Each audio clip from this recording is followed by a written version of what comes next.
welcome to the Wayfaring Panda. I'm Annette. Today I'm participating in a YouTube hop with Team Tiny. Team Tiny is a group on Facebook where we get together once a month to do a YouTube hop with a certain theme. And all of our channels have less than 1,000 subscribers, so you won't see any ads. Today's theme is to make a card that is inspired by a creator. So I picked a card made by Marla from Mad About Cards and Crafts. And she was a member of Team Tiny quite a while ago, but now she has almost 2,000 subscribers, so she's no longer a member of Team Tiny. So on the card that she made, she used the tape, I think she used washi tape on hers, to mark off two sides here like I'm doing on my card, and then use distress ink. So I'm doing the same thing, but I'm using a purple low-tack tape, but you can use any low-tack tape. And I'm using distress ink also, and doing kind of an ocean theme, which is what she did. But I'm using different colors than she did. So you'll see me blending, and I start with my kind of lighter color on the top. I'm doing Tumbled Glass, Salvaged Patina, and Salty Ocean, and then Mermaid Lagoon. Now, one thing I like about the card design that she did is, first of all, I love using distress ink. Also, it's really fast, and it's a good way to do clean and simple design if you struggle with that, which I do, because sometimes I'm not quite sure if I put enough on the card for decoration. So having the tape here, you're confined to a certain spot, so it really helps you to get a nice, clean image, and it really does look good. And you can do different colors. I'm sticking with blues since hers was an ocean theme, and that's what I'm going to do too. Marla used a rubber stamp to heat emboss some distress embossing glaze over her inked area, and she used a rubber stamp that had bubbles on it. So I didn't have that, so I'm using a stencil from Stamperia and then going over that with my VersaMark stamp pad. And then I'm just getting off the extra powder, and I'm using Broken China Distress Embossing Powder. I believe she used Speckled Egg, but I decided that the Broken China looked better with the colors that I'm using. Now, I thought this was supposed to melt to kind of more of a translucent color, but I couldn't really tell that, so I may have overheated it a little bit. But I'm putting stamped images over it, so I didn't really worry about the parts where it got a little darker. Now I'm using the stamp set for my card. I'm using it for the sentiments and the images. And I'll be using the sentiment that says, "Have an utterly great birthday," for the sentiment inside my card. And this set is called Otterly Love You from My Favorite Things. It's actually a stamp set I bought for my sister quite a while ago. And I'm making a birthday card for her with it. And she doesn't mind if I use her stamps. We use each other's craft stuff all the time because we figure the more use we get out of it, the better. And also, she loves otters, so I have to make her an otter card. Then I'm choosing the sentiment that says, "I'd be utterly lost without you," for the front card base. And this is my twin sister, so I thought that's very appropriate. I could have also put, "I utterly adore you," but I thought the other one looked better on the card. Then I just used some Nuvo Deluxe glue to glue my front panel to my card base.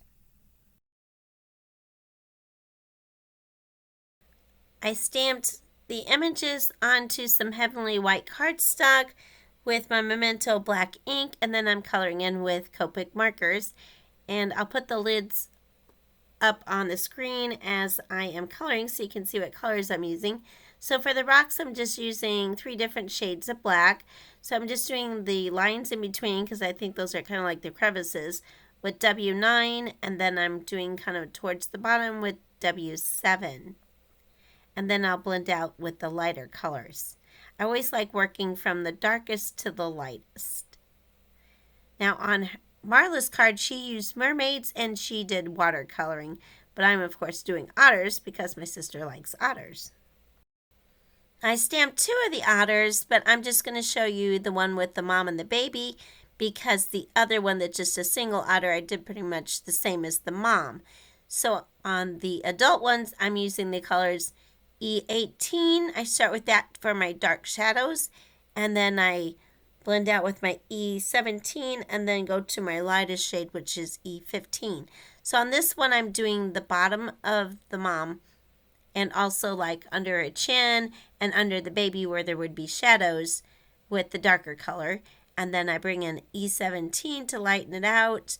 And then towards the top, except for under the baby, I do the lighter color. So the top of her toes and the top of her face, I do the lightest color because that's kind of where the sun would be. Now, oftentimes you have to go over it more than once to keep getting it to it's a smooth blend.